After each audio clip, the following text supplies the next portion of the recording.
పరీక్ష అక్రమాలకు వ్యతిరేకంగా జూలై 25వ తేదీన చేపట్టిన బీహార్ బంద్ సందర్భంగా ఆందోళన చెలరేగిన విషయం తెలిసిందే.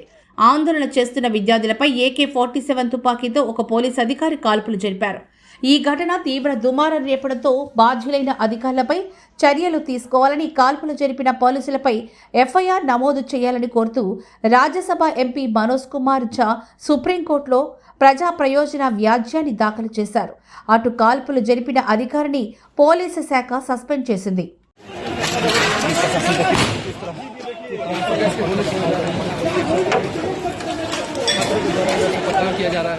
విద్యార్థి సంఘాలు చేపట్టిన ఈ రాష్ట్ర వ్యాప్త బంద్ పలు జిల్లాల్లో ఉద్రిక్తంగా మారింది. నిరసనకారులు, పోలీసుల మధ్య తీవ్ర ఘర్షణలు చోటు చేసుకోవడంతో పరిస్థితి అదుపు తప్పింది.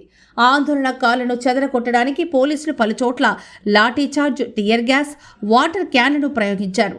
సీవాన్ జిల్లాలో జరిగిన కాల్పుల్లో తీవ్రంగా గాయపడిన 3 వ్యక్తులు ప్రస్తుతం పాట్నాలోని జయప్రభ, మేదాంత ఆసుపత్రులలో చికిత్స పొందుతున్నారు.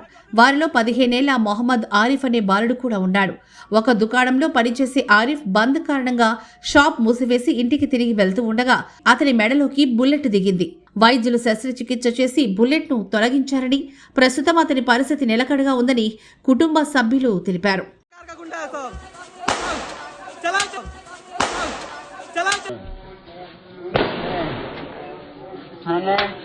सर गोली चला रहा है।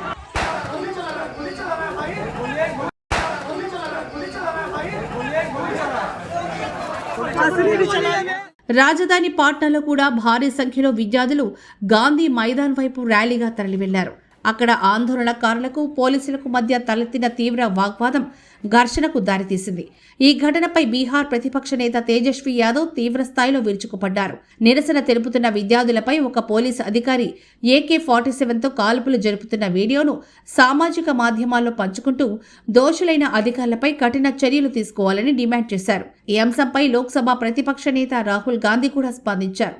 ఢిల్లీలో నిరసన తెలుపుతున్న విద్యార్థులపై పెల్లెట్ తుపాకులు ప్రయోగించడం, బీహార్లో AK-47లతో కాల్పులు జరపడం చూస్తుంటే దేశవ్యాప్తంగా విద్యార్థుల పట్ల పోలీసుల తీరు ఒకే విధంగా ఉంది అంటూ ఆందోళన వ్యక్తం చేశారు.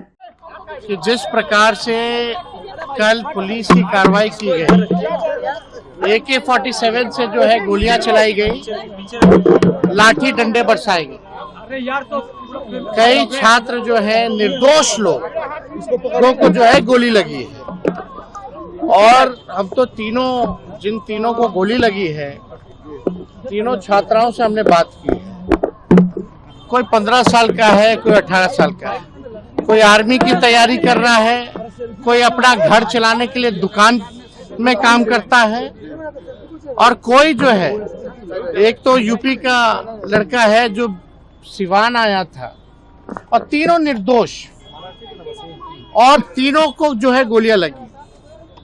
ऊपर वाले के वजह से किस्मत अच्छी थी कि उनकी जान बच गई, लेकिन पुलिस का जो गुंडाकरण सम्राट चौधरी ने जो करने की शुरुआत की है, जो परंपरा जो ये बदल रहे हैं, ये लोकतंत्र के लिए ठीक नहीं है। एक बुलेट गॉन जो लड़का था, जो आर्मी की तैयारी कर रहा है, दिसंबर में उसको दौड़ना है, उसके पैरों में गोलियां लगी है। पैर में हम जब उससे बात किए तो उसने बताया कि पैर में गोली लगने के बाद भी पुलिस ने उस पे गोली खाने के बाद भी डंडे बरसाए। एक पैर पर खुदा खुदा करके थाना ले गया पुलिस वाला, और पानी जब मांगा थाने में तो पानी तक पुलिस वालों ने नहीं पिलाया। इंसानियत मर चुकी है। శాంతి భద్రతలను కాపాడమే తమ ప్రాథమిక బాధ్యతని, నిబంధనలను ఉల్లంఘించిన వారిపై కఠినంగా వ్యవహరిస్తామని పోలీసు ఉన్నతాధికారులు పేర్కొన్నారు. ఈ ఘటనపై సమగ్ర విచారణకు ఆదేశించామని, నివేదిక ఆధారంగా తదుపరి చర్యలు ఉంటాయని స్పష్టం చేశారు. ఆందోళనల సమయంలో తుపాకీ వినియోగం పోలీసు నిబంధనలకు అనుగుణంగా ఉందో లేదో విచారణలో తేలనుంది.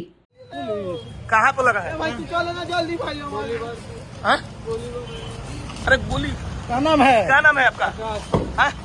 उसका नाम लगा कहाँ हुआ है? अरे वहाँ भी चौक पे, चौक पे हाँ मार दिए लोग। चल भाई जल्दी लगा, भागो जल्दी।